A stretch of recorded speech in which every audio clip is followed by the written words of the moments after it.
2024 parliament ఎన్నికల్లో పార్టీని పక్కన పెట్టిండ్రు, సమిష్టి నాయకత్వాన్ని పక్కన పెట్టిండ్రు. మోడీ గ్యారెంటీ అని చెప్పి ఏక వ్యక్తి నాయకత్వంలో ఒకే ఒక వ్యక్తి, అది మోడీ గ్యారెంటీ అని చెప్పి ప్రజల దగ్గరికి వెళ్ళారు. మోడీ గ్యారెంటీ మీదనే మొత్తం ఎన్డీఏ కూటమి యొక్క ఎన్నికల ప్రచార సరళిని నడిపించిండ్రు. 303 సీట్లున్న బీజేపీ 240 సీట్లకు పడిపోయింది. అంటే మోడీ గ్యారెంటీని ఈ దేశ ప్రజలు తిరస్కరించిండ్రు. మోడీ గ్యారెంటీకి ఉన్న వారంటీ అయిపోయింది. ఇక మోడీ కాలం చెల్లిపోయిండు అని చెప్పి దేశ ప్రజలు తీర్పిచ్చిండ్రు. దానికి సంబంధించి ఈ ఎన్నికల్లో బీజేపీకి ఎన్డీఏకు 42.9% ఓట్లు వస్తే ఇండియా కూటమికి 41.1% ఓట్లు వచ్చినాయి. దాదాపుగా సరి సమానంగా ఓట్ల శాతం వచ్చింది. సీట్లు కూడా దాదాపుగా పోటీ పడే విధంగా రావడం జరిగింది. జాతీయ రాజకీయాలలో నా విశ్లేషణ, నా డిమాండ్ ఒక్కటే. మోడీ గ్యారెంటీ మీద ఎన్నికలకు వెళ్ళిన భారతీయ జనతా పార్టీ మోడీ గ్యారెంటీని ప్రజలు తిరస్కరించారు. మోడీ గ్యారెంటీకి ఉన్న వారంటీ పూర్తయిపోయింది, కాలం చెల్లిపోయింది. కాబట్టి ఈ దేశ ప్రజలు మోడీ గారిని తిరస్కరించారు. తక్షణమే నరేంద్ర మోడీ గారు ప్రధానమంత్రి పదవికి రాజీనామా చేసి మళ్ళీ ప్రధానమంత్రి పదవి చేపట్టకూడదు. ఎందుకంటే ఆయన నాయకత్వాన్ని ఆయనను చూపించే ఓట్లు అడిగినరు. ప్రజలు ఆయన నాయకత్వాన్ని, ఆయన గ్యారెంటీని తిరస్కరించారు. కాబట్టి 140 కోట్ల ప్రజల యొక్క తిరస్కారానికి లోనైన నరేంద్ర మోడీ ప్రధానమంత్రి పదవి చేపట్టకూడదు. ఇది 4 కోట్ల తెలంగాణ ప్రజల తరఫున కాంగ్రెస్ పార్టీ నాయకుడిగా నేను డిమాండ్ చేస్తున్నా. సరే, ఎన్డీఏ కూటమిలో ఇంకెవరైతారు? ఎన్డీఏ కూటమికి మెజారిటీ వచ్చినప్పుడు వాళ్ళు ఏం నిర్ణయాలు తీసుకుంటారు పక్కన పెడితే, మోడీ గ్యారెంటీ మీద ఏక వ్యక్తి చూపించి మీరు ఓట్లు ప్రజల దగ్గరికి వెళ్తే ఆ ఏక వ్యక్తిని ప్రజలు తిరస్కరించారు. కాబట్టి భారతీయ జనతా పార్టీ నరేంద్ర మోడీ గారిని రాజీనామా అడగాలి, రాజీనామా చేయించాలి. నరేంద్ర మోడీ గారు హుందాగా, విలువలు కలిగిన రాజకీయ నాయకుడిగా, సమాజానికి ఆదర్శంగా నిలబడే వ్యక్తిగా ప్రధానమంత్రిగా రాజీనామా చేసి హుందాగా వారు తప్పుకుంటే వారికి గౌరవం ఉంటుంది. లేదు, నేను ఇట్లనే ప్రధానమంత్రికి కొనసాగుతా, 3వసారి ప్రమాణ స్వీకారం చేస్తా, కుట్రల కుతంత్రాలకు నేను తెరలేపుతానని నరేంద్ర మోడీ గారు అంటే, వారు చెప్పుతున్న విలువలతో కూడుకున్న రాజకీయాలు చెప్పడానికే తప్ప పాటించడానికి లేదు అని చెప్పి ఈ దేశ ప్రజలు నరేంద్ర మోడీ గారిని తిరస్కరించబోతున్నారు. కాబట్టి భారతీయ జనతా పార్టీ ఇప్పటికైనా ఏక వ్యక్తి అదేవిధంగా అప్రజాస్వామికంగా వ్యవహరించే తీరును మానుకోవాలి. ప్రజలిచ్చిన తీర్పును భారతీయ జనతా పార్టీ గౌరవించాలి అని చెప్పి కాంగ్రెస్ పార్టీ డిమాండ్ చేస్తుంది.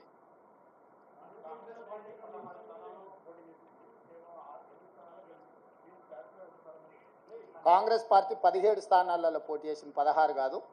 17 ఇట్లలో 8 సీట్లలో గెలిచినాము.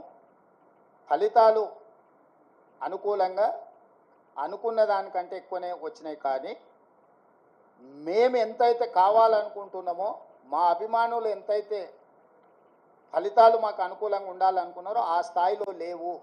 కాబట్టి ఇప్పటి వరకు 18 గంటలే పనిచేసినాం. ఇంకా ఒక 2 గంటలు అదనంగా పనిచేసి ప్రజల్ని మెప్పించడానికి, ప్రజాపాలన అందించడానికి మేము ప్రయత్నం చేస్తాం. మల్కాజ్గిరిలో సిట్టింగ్ స్థానము ఓడిపోయినాము. అదేవిధంగా అదే మల్కాజ్గిరిలో ఉన్న కంటోన్మెంట్ శాసనసభను ఈరోజు లేని సీటును మేము గెలుచుకోవడం జరిగింది. ఇవన్నీ కూడా ప్రజా తీర్పులో భాగము. ప్రజలు ఏ తీర్పు ఇచ్చినా శిరస వహించవలసిన బాధ్యత మా మీద ఉన్నది. అవును, ఓడిపోయినా. నిజమే కదా, నిజమే కదా. అవును, ముఖ్యమంత్రి రాష్ట్రానికి, జిల్లాకు కాదు. పిసిసి అధ్యక్షుడు కూడా రాష్ట్రానికి. రాష్ట్రంలో ఏ సీటు గెలిచినా, ఏ సీటు ఓడినా అది నాదే బాధ్యత. ఈ పిసిసి అధ్యక్షుడిగా, రాష్ట్ర ముఖ్యమంత్రిగా రాష్ట్రం నలుమూలలో వచ్చే ఏ ఫలితాలైనా నేనే తీసుకోవాలి. ఈ విషయాన్ని మీరు హుజూరాబాద్ ఎన్నికలప్పుడు గుర్తు చేసిరు, హుజూర్ నగర్ ఎన్నికలప్పుడు గుర్తు చేసిండ్రు, నాగార్జున సాగర్ ఎన్నికలప్పుడు గుర్తు చేసిండ్రు, మునుగోడు ఎన్నికలప్పుడు కూడా గుర్తు చేసిండ్రు. ఇప్పుడు కూడా గెలుపు ఓటములు అన్నిటికీ నేనే బాధ్యుణ్ణి. ఇందులో ఓటమి ఒకరి ఖాతాలో రాసి గెలుపులు నా ఖాతాలో రాసుకునే తత్వం కానీ ఆలోచన కానీ నాకు లేదు. కాబట్టి ఇచ్చిన ఫలితాలు, వచ్చిన ఫలితాలు ఉగాది పచ్చడి లాంటివి. కొంత తీయగా ఉన్నది, కొంత చేదుగా ఉంది, కొంత పుల్లగా ఉంది. కాకపోతే ఓవరాల్గా పచ్చడి అనేది మంచిది. ఇప్పుడు వచ్చిన ఫలితాలను పిసిసి అధ్యక్షుడిగా, రాష్ట్ర ముఖ్యమంత్రిగా ఉగాది పచ్చడి లాగా నేను స్వీకరించదలుచుకున్నా.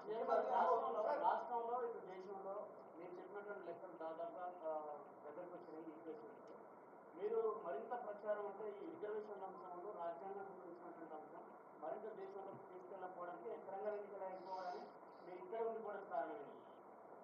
మీరే అంటారు కదనే పరిపాలన వదిలేసి ఇతర రాష్ట్రాలు తిరగబోతున్నాడని.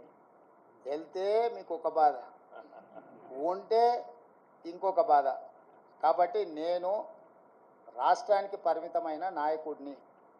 నేను పిసిసి అధ్యక్షుడిని, నేను ముఖ్యమంత్రిని. ఎన్నికల అధ్యక్షుడిగా ఎన్నికలు ఇక్కడనే నిర్వహించిన, ముఖ్యమంత్రిగా నేను ఇక్కడనే ఉండి పరిపాలనను గాడిలో పెట్టే ప్రయత్నం చేసిన. వర్షానికి తడిచిపోయిన ఒడ్లు కొనుగోలు కావచ్చు, లేకపోతే మొలకెత్తిన ఒడ్లను కొనుగోలు విషయంలో కావచ్చు, విత్తనాల విషయంలో కావచ్చు, విద్యుత్ విషయంలో కావచ్చు, అకాల వర్షాలను ఎదుర్కోవడం విషయంలో కావచ్చు, రైతు రుణమాఫీకి సంబంధించిన అంశాలను సమీక్షించడంలో కావచ్చు, రాష్ట్ర ప్రజల యొక్క సమస్యలు పరిష్కరించడమే నా మొదటి ప్రాధాన్యత. నా బాధ్యత రాష్ట్రానికి పరిమితం. రాష్ట్రంలో ఉండే సమస్యలు పరిష్కరించడం, రాష్ట్రంలో ఒక మంచి పరిపాలన అందించడమే నా బాధ్యత అనుకొని ఇక్కడికే పరిమితమైన.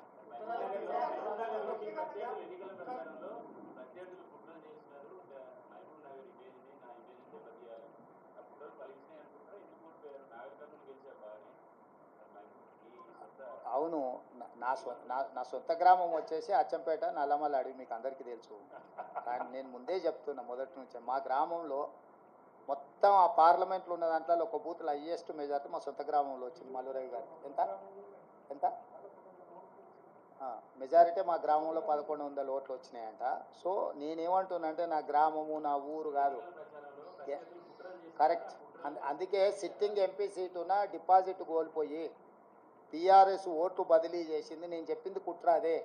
ఆ కుట్ర ఆ రోజు చెప్పినప్పుడు మీరు రేవంత్ రెడ్డి ఏదో బాధపడుతున్నాడు, రేవంత్ రెడ్డి ఏదో ముందే ఓటమిని అంగీకరించి మాట్లాడుతున్నాడని మీరే విశ్లేషణలు చెప్పారు లైవ్లలో. ఇప్పుడు నిజాం తేలింది కదా, మహబూబ్నగర్లో డిపాజిట్ పోయింది, చేవెళ్ళలో డిపాజిట్ పోయింది, సికింద్రాబాద్లో డిపాజిట్ పోయింది, మల్కాజ్గిరిలో డిపాజిట్ పోయింది, కరీంనగర్లో డిపాజిట్ పోయింది, నిజామాబాద్లో డిపాజిట్ పోయింది, ఆదిలాబాద్లో డిపాజిట్ పోయింది.